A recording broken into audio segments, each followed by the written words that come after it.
All right, welcome back to the Believe You Are a Good Mom podcast with Emily Wardrop. That's me. And I have Wendy Schofer with us today. Super exciting. So, Wendy was just telling me a little bit about her story. And then I was like, wait, let's hit record first because this is so fun. I want everyone to hear this part too. So, Wendy, introduce yourself and then you can just jump right into what we were talking about if you're ready. Yeah, hi, I'm Wendy. It's very nice to meet you. So for the usual typical introductions, I am Wendy Schofer. I am a pediatrician and I am the founder of Family in Focus.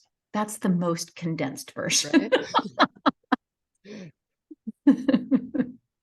And then, okay, so we were talking about how you're a pediatrician, and I love how you said, and I've got, like most physicians, my burnout story. So it's just sort of a given that all the physicians are burning out. What? Yeah. In case you haven't heard about it, there's this thing called burnout. Yeah, but so actually, where I was telling a story is that I'm trained as a pediatrician, and I had experienced burnout, but at the time I didn't know what it was called. I just thought that I wasn't good enough, wasn't hardworking enough, wasn't dedicated enough to be able to put in the hours that I thought needed to, be put into my medical practice. And then I sure thought that I was completely failing as a mom because I had zero energy left over when I would come home. And so I found myself, it originally started, I was active duty in the Navy. Oh, And so, there was no negotiation on how much I could work or hours or anything. And when I got off of active duty, um, I kind of ran away. I was like, I want to do things completely differently. But it's funny that those same things kept following me. I kept on thinking, even as I practiced part time or I did locums, or, I was even a volunteer leader in a community nonprofit. And I kept on thinking, I'm not good enough. I'm not dedicated enough. I can't do this, the way that people are expecting me to do it, the way that I was expecting to do it. And it wasn't until later on when I was having a huge skeptic look at burnout, when everybody was talking about it, mm, that I realized that there was a word to describe what I had been experiencing. And it wasn't that I was failing. mhm. It was, um, I have a very non-PG, but I will keep it PG, Oh, thank you. way that I discovered it. No, I was actually cleaning out my closet because, I mean, what do we do during COVID? We like clean out Right? closets. Yeah. So I was cleaning out my closet and I found this t-shirt that my husband had made um, back in those original years. And the front of the t-shirt had the hospital logo on it, and the back of it said some words that are not pediatric friendly that I would say every single day when I came home from work. Oh, And I would have never described myself as being a cusser or anything like that beforehand, uh-huh, but I was basically telling everybody off uh-huh, as soon as I would get home every single day. He put it on a t-shirt. uh-huh. And so when I found that t-shirt, all of a sudden, I was like, holy smokes, that's what I was experiencing. Because I mean, we all knew I was tired as anything. Mhm. I felt ineffective, but that depersonalization, I didn't understand what that meant. And then when I got out that t-shirt, I'm like, oh, I was basically like trying to separate myself from everybody. I was trying to like tell them off in Mm. order to be able to kind of like maintain some kind of like control for myself. Um, but it was burnout. It was completely burnout. Okay, well, And I would love to talk more about how to not burn out. So, sorry I cut you off, but yeah, yeah.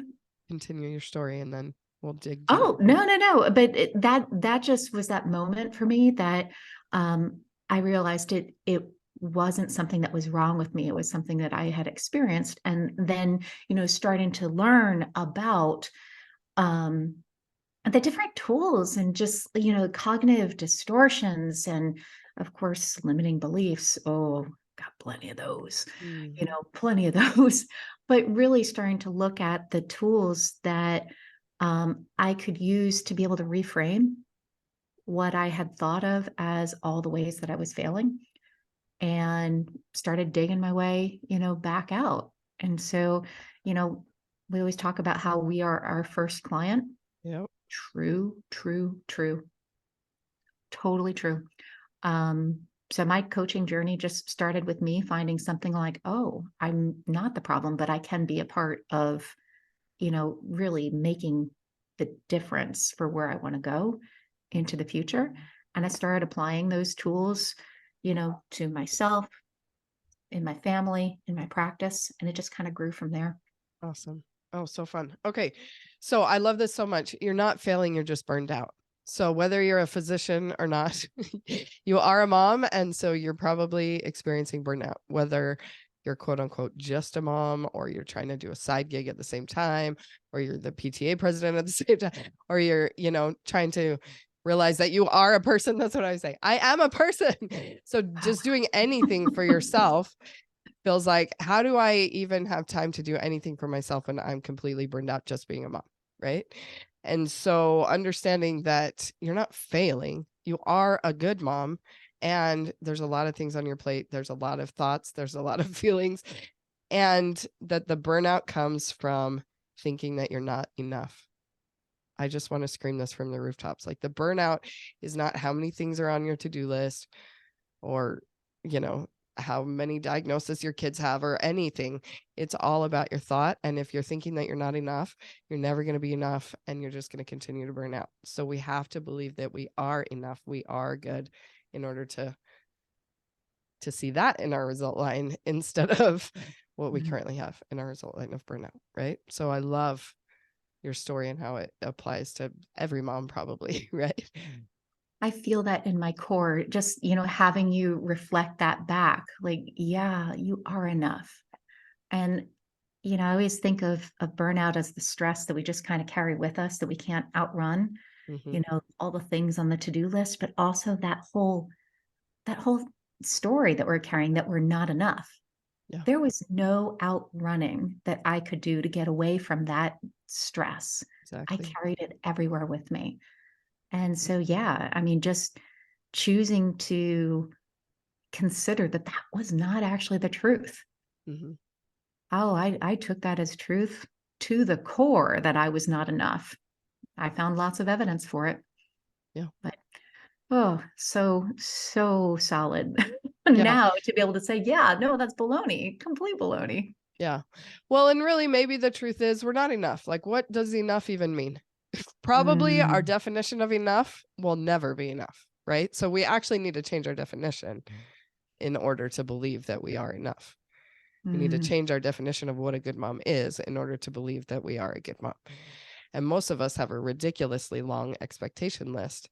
We need to drop the war on that list and start with something a little more obtainable in order to start believing it.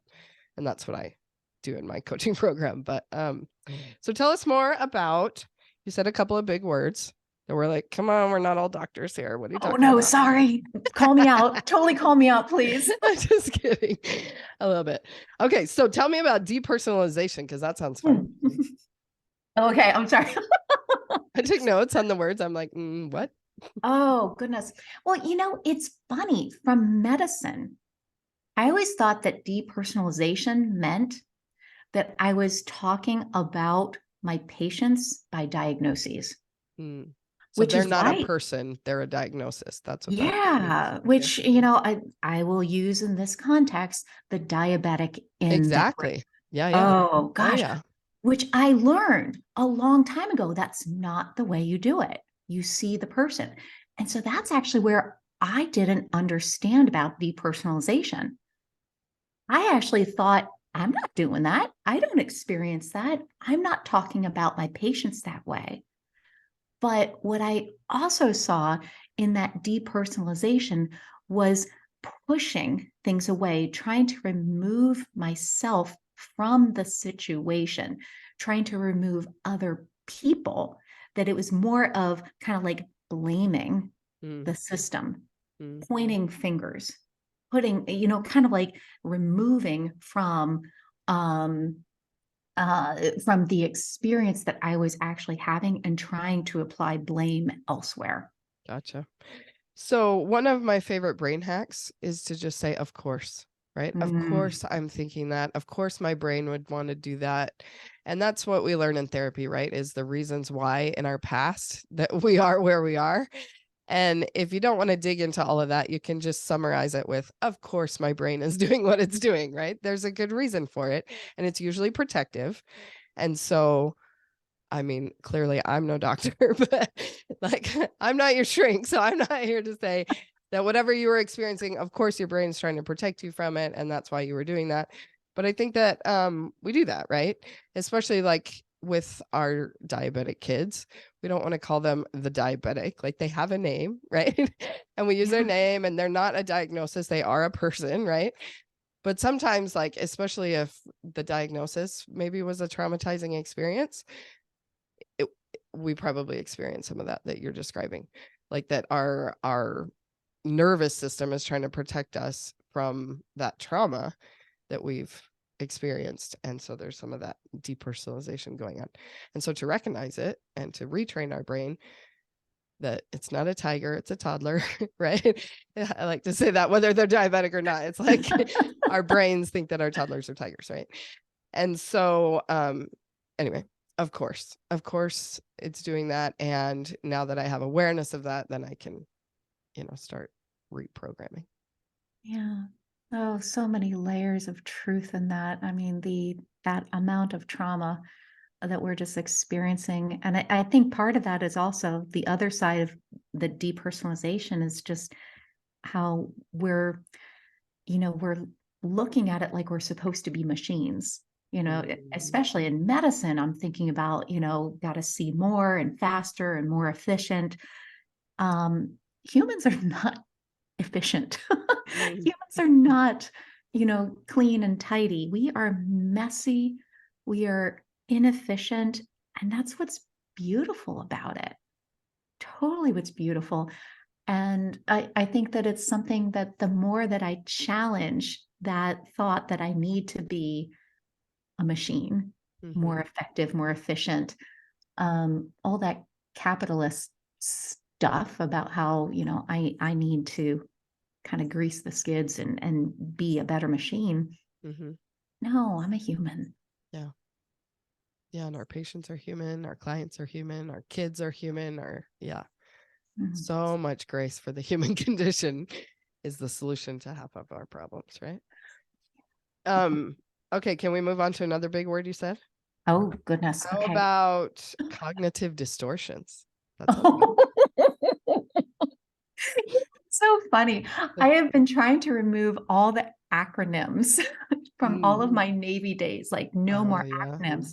Like, oh, I'm doing a good job on that. And now I'm like, what am I doing? I'm throwing big words out Instead of the acronym, I'm just saying all the words that the acronym stood for. We have all of our diabetes acronyms too, I'm like, where's the PDM? Bring me your PDM, your CGM, your A1C, your all the things, right? So anyway, every there. tribe has their acronyms. Everybody does. Isn't that the way we figure out, that language that Mhm. our tribe is sharing? Yeah, absolutely. Cognitive distortions. Oh my goodness. Um, I'm trying to think of how I would want to describe it. I would say, there's it depends on the lens that you're taking, the way that you're looking at things, and the way that we perceive them may be very different depending on the situation that we're in, depending on, what kind of history we have, depending on what kind of support we have. And so, what you can look at and say, this is the truth for me right now would actually be very different based on what other people are looking at the same situation from different perspectives. Yeah, exactly. And so, kind of the way that I'm explaining it is just saying there's different perspectives available, but Mhm. how often we think this is the truth and the only truth. Yes. And that's the distortion that we're like fixed on it. Like this is it. But there's other ways to be able to view it, other perspectives, other ways forward.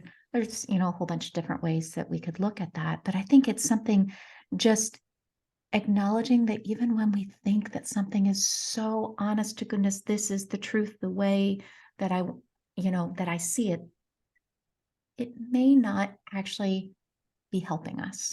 Yeah. Yeah. Okay.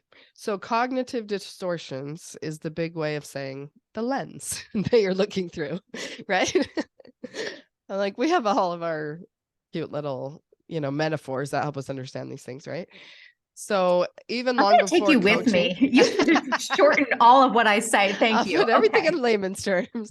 No, I feel like I just speak coach speak and I need to figure out, I call it muggles, all the other people in the world who aren't coaches. Or, anyway, what are we talking about? Yeah, the lens. Oh yeah. So even long before I found coaching, I would always say things like, well, it depends on how you look at it. And Mhm. so it was always sort of like a thing that I understood, that this lens thing, right? And so and even Dr. Paul Jenkins always talks about how your brain's job is to prove itself right. That's the whole point. And so as soon as you have a thought, then you look for the evidence to support your thought so that you are right, which means you're safe. And of course, your brain's always trying to keep you safe, right? So that's why I want everyone to believe that they are a good mom, because then they'll start finding evidence for that, instead of what we do on default is believe we're a terrible mom and find evidence for that. So anyway, I love it. But the different perspectives thing is so good. I love to hear different perspectives, and then always like consciously kind of have my own filter of like, okay, well, that's their truth, and what do I want to believe, you know? So, because that's, I think, another way that we kind of dumb down cognitive distortions is my truth, right? Or your truth. That's what people kind of call it nowadays. And it's just kind of the lens that you're seeing the world under. Yeah. So I find my own limiting beliefs, my lies that my brain's telling me, that like, just hypothetically, like my husband's trying to control me, and like when I think that, then every single thing he does builds my story. But if I change it to my husband loves me, and then I can like flip, and so one of my favorite things to do with clients is to not only come up with a new story that looking forward they're going to look for evidence, but we go back in their past right now. We can sit here right now and change a story with a different lens, because the exact same circumstance, you can think whatever you want to about it and put on a different lens anytime. You can literally change your past. It's so fun. So, sorry, anything else you want to say about that? No, I really appreciate that, with being able to like change the past, because that was one of those things, like I carried along that burnout story for so long, thinking that there was something wrong with me. And then it's like being able to change that story. Hold on a minute. Like I can choose to see this any which way I want to. How is it that I want to tell that story, not even so much to other people, but for myself? Yeah, exactly. And that was the most powerful part, because then I could see what I was learning through that experience, how I was, not failing, how I was actually showing, first of all, I'm human, Mm-hmm. human, Mm-hmm. and getting stronger. And it's like so many different ways to be able to look at it that I didn't choose to see Yeah. for the first however many years that I was telling that story. Yeah. And you just nailed it. Choose to see, right? As soon as we get the awareness that it's a choice, we get awareness of what we're thinking and that we can choose something different. That is like the mind-blowing message, right? Of coaching. It's like, wait, what? My thoughts are optional and I can choose whatever I want to think and make it my reality. So fun. Okay. So, let's see. Two more things. So first of all, I just want to put in a plug for my relationship boost calls, because this is what I do on those calls. It's like a quick 15 to 20-minute call, and we're going to put on a different lens, basically. Like that kind of sums up the process, And so if there's any relationship that anyone wants to feel better about, right, then we can do that. It's super fun. And then the other thing is way back at burnout. So let's circle back to how to not burn out. I just heard this morning, the best little quote. Hold on, let me think. So Brooke Snow was talking about energy is your thoughts and feelings. Like that's what energy is. You know how like, and she used the example of doing the dishes. If there's like a kitchen full of dishes after 7 p.m., it's like the hardest task on the planet, right? But, and that, because that's how I feel about it too. It's like, oh, after a certain point, like when I'm tired, my brain's tired, everybody's tired, the kids are all tired. It's like, no, thanks. But in the morning, when I'm all rejuvenated and I've just had my alone time and I'm all peppy and happy, that's when I can load the dishwasher. Like it's no big deal. It's super fun. Right. But at the end of the day, when my thoughts are like, oh, not one more dirty dish and these stinking kids have to eat all the time. What is the, you know, it's my thoughts and feelings that change. It's not the dishes. Right. And so our energy level really comes from the combination of our thought and feeling. And I was like, what? Because I always feel like energy level is just whether it's granted to me or not, you know, like I just pray for the energy to make it through this day. Right. Anyway, and we have I'm a lot trying more. to find my magic. Oh, here you go. Here you go. It You is have a not magic a wand? magic wand. I Of course, I love have it. a magic wand. Everybody needs a little magic wand every once Oh, in a for while. sure. Oh, my mom used to be like, do you want me to just wave a magic wand? Yes, I do. My kids really got into the whole what do you call it, the create a whatever studio, and I have so much ceramic stuff and pottery Oh, around my fun. house. I said, if I'm going to do one more thing, I need Make a a wand. magic wand. Well, you got to watch this on Spotify or YouTube. By the way, I'm recording the video too. So All you right, can bring it see the on, magic everybody. wand. Yeah. All right. Okay, Wendy, will you tell people how they can work with you? I just gave my little plugs of how to work with me. Yeah, by the way, I think that was a spot on segue that you had to be able to talk Right? about what you're doing. That is fabulous. So yeah, working with me. So I work with parents that are worried about their family's weight, Oh, whether interesting. it's, their own, like as parents, our own history, with how we eat, how we move, diets, and then also as we're seeing our kids grow, it's something that I've noticed that no matter what the kids weigh, we as parents have worries Yes. about our kids' weight, Yeah. kind of like side-eyeing how they're growing, what they're eating, too much, what is it, the right Not stuff, enough. That's my all of thing. it, I'm like, are all you of gonna it. eat something? You guys need a pizza. Like, yeah, Yeah. I'm the, But, it's really something that, you know, so much of the traditional approach has been to focus on the child, to focus on what they're eating, how they're moving. And I've really found that these same tools, again, the same tools that were helping me with, addressing and, healing from burnout, it's all about relationships. It's all coming back to that relationship. yeah, And so I started applying that to relationship with food, relationship with body, relationship with family. And that's where all of this came from, because ultimately I think that the healthiest part of a family is a parent that knows, that they can approach whatever their kids bring, diagnoses, growth, emotions, school, whatever it is.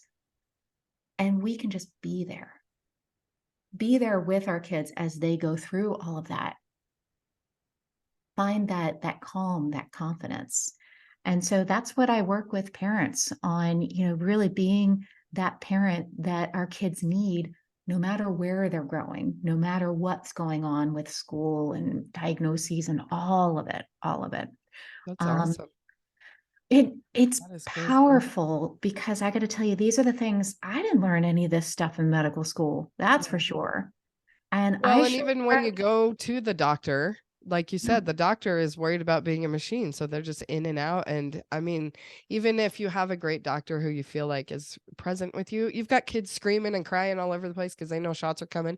And like the doctor's office appointment, your well child checks is not a very conducive situation for talking about these sorts of things. And so to have a coach in your back pocket that's going to help you with that instead, that is awesome. I love this. Yeah, well, and I got to Yeah. tell you, I learned over, the many years of just feeling, again, ineffective, because it was kind of like, this is the traditional medical approach. Here's Mhm. your plan, your prescription. And of Mhm. course, if anybody's telling me what's my plan or my prescription, I'm like, no, that doesn't Yep. fit. There's a reason why I'm not doing that right now. That's right. That's Right? right. No.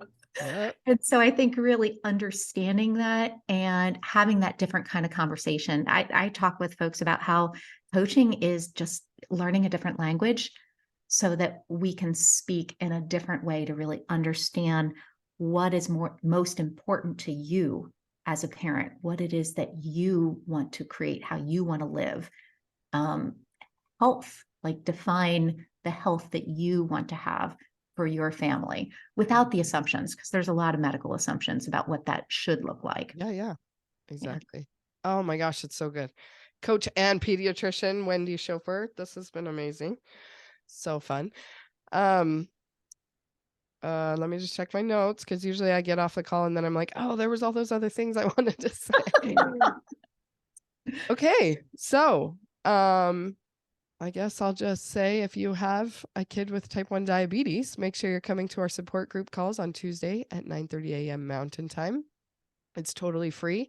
It's just a free little support group that I run, and it is whatever you need it to be. So if you show up and you don't want to be on camera and you don't want to participate at all, then that's great. If you want coaching, that's great. If you just want to learn from other people, whoever shows up needs is what we do. So yeah, That it's is awesome. so powerful and valuable. And I did not even realize that you did that. So It's new.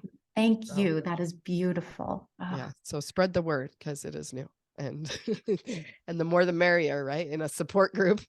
And if no one shows up, then I just talk to the green dot on my camera and I post the replay. So if you want to learn the first few calls, there's no one there. You can just, watch the replays. That'll probably turn into a class someday because I had lots of time to just blah, blah, blah, blah, blah.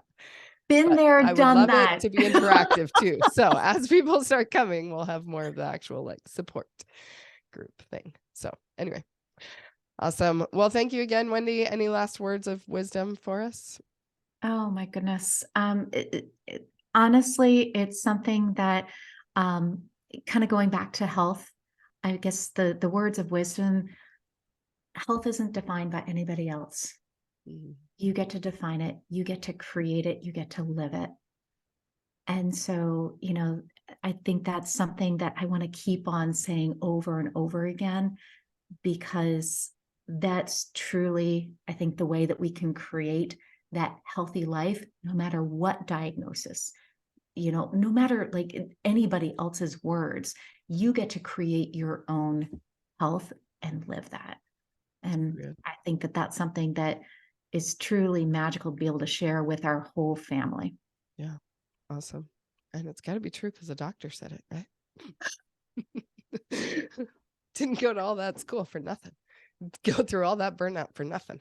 I'm not wearing all of that. So I got to tell you, just because the doctor says it, even if it's me, okay, that does not mean that that is the truth. I No, know, because you that's get the to whole figure opposite that of what you out. just said. That it doesn't matter Exactly. what you're hearing on the outside. You're the expert on you and your own family. That's what I really like to empower my moms to believe also. So thank Love you it. so much. All right. All We'll talk right. to Thank you, everybody else Emily. next time. Thanks.